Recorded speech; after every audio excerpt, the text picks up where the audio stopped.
is part 1 of 4 parts of this beautiful acoustic lead guitar part from Wish You Were Here by Pink Floyd. This is based on the G major pentatonic scale, just like the introductory riff was, but we move into position 2 and away from position 1. So we got that slide up to position 2,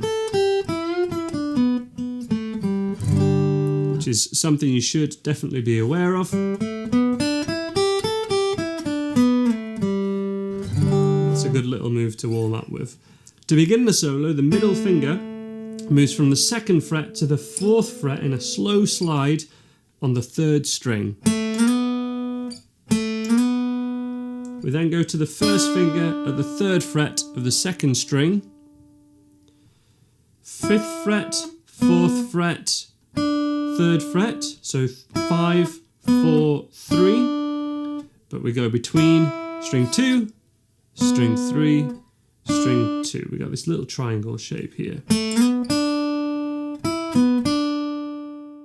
Then on string 3, we go fret 4, fret 2, to the open string, using the 3rd finger, a flick off to the 1st finger, and then a flick off to the open string.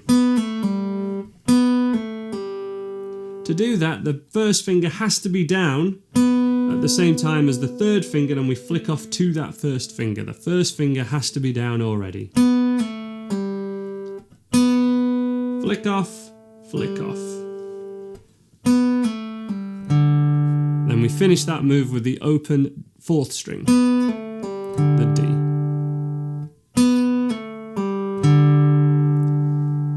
To finish that whole section, so all of part 1, it's a slide from 1st fret to 2nd fret. Less of a slide, more of just a hop over that fret, really. We don't want to hear fret 1 at all. And then 2 picks of open 4th string.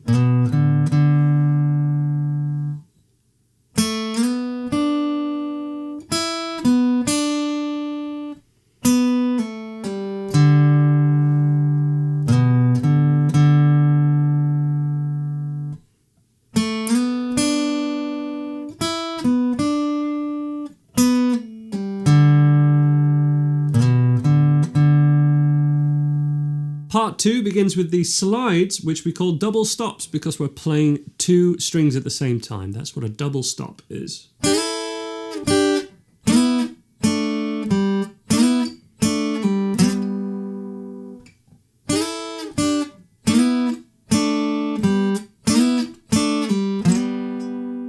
So the easy part is a flat 1st finger, sliding from 3rd fret on the thinnest 2 strings to the 5th fret. We do want to hear the 3rd fret sound, and then we slide straight to 5th fret. We don't hear 4th fret. We don't hear 3 notes. We just hear 1 sound, and then the next pitch, and then back. That slide is part of what we call phrasing, which is so important in this and all Dave Gilmour style solos, and it's something I'm still trying to improve myself, so don't worry if you don't get it straight away.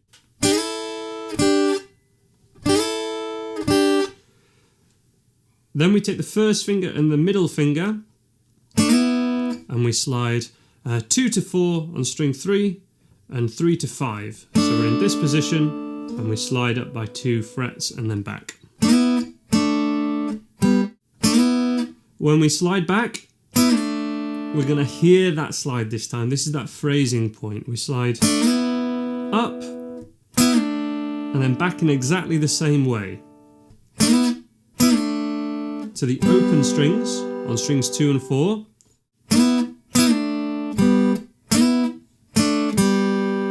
Finishing here, which is the G and the B note of a G chord, like a G bar chord.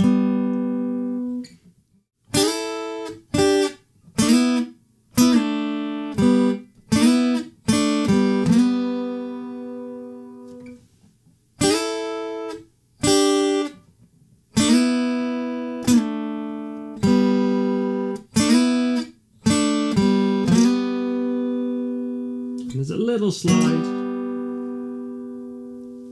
just from a fret below to finish off that move.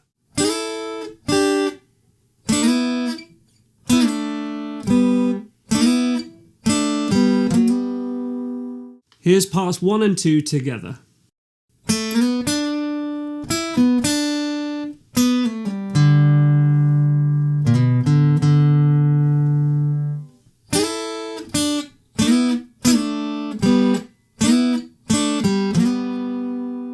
Parts 3 and 4 are quite similar. They require the same techniques and they're quite similar in the notes that they use as well. It begins almost exactly the same. We just have one extra note added. We come back to string 3 and then to string 2. 1, 2, 3, 4, 5.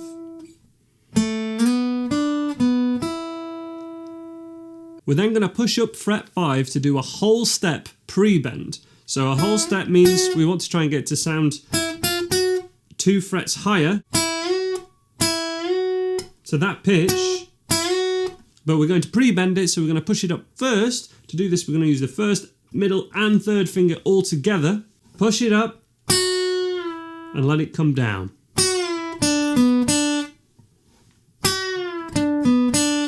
The sound is pre-bend, let it go, come down. And then we have another whole step bend, which is even tougher because it's on a wound string on most acoustic guitars. You may want to try this on an electric guitar because the bending will be a lot easier on any electric guitar. Nonetheless, the technique is the same, where we want to use finger 1, 2 and 3 all together, almost like one giant finger all pushing together, and we're pushing up with the wrist in this fashion, and the fingers aren't really moving at all. We're doing this technique. And even with the gauge 12 strings that I'm using on this guitar,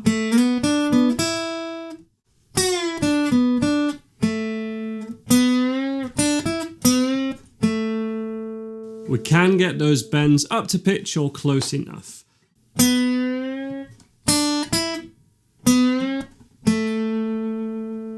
Little bit of vibrato just to finish off that lick. Part 3 in total.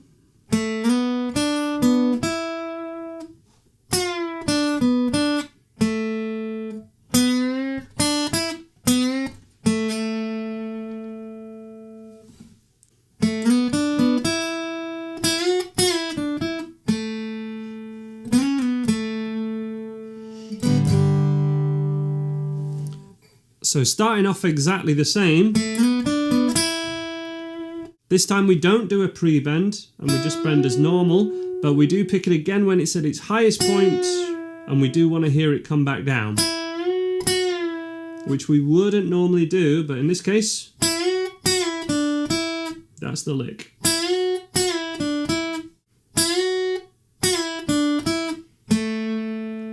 Then we have a choice. I would probably choose to go from 4 to 6. Just in a slide and then back. Or you can do a bend. I believe it's a bend on the original. But at this point, you're probably really suffering from doing all these third finger and supported bends. Feel free to do that if you wish. Or you can do a slide, which gets it more up to pitch.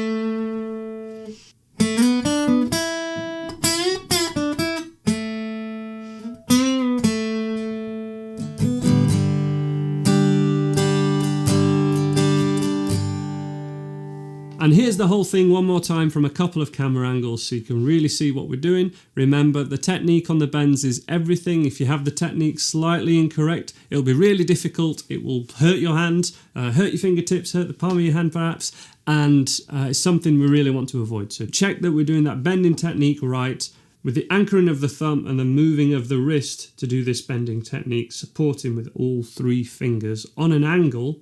This is so crucial to being able to do this.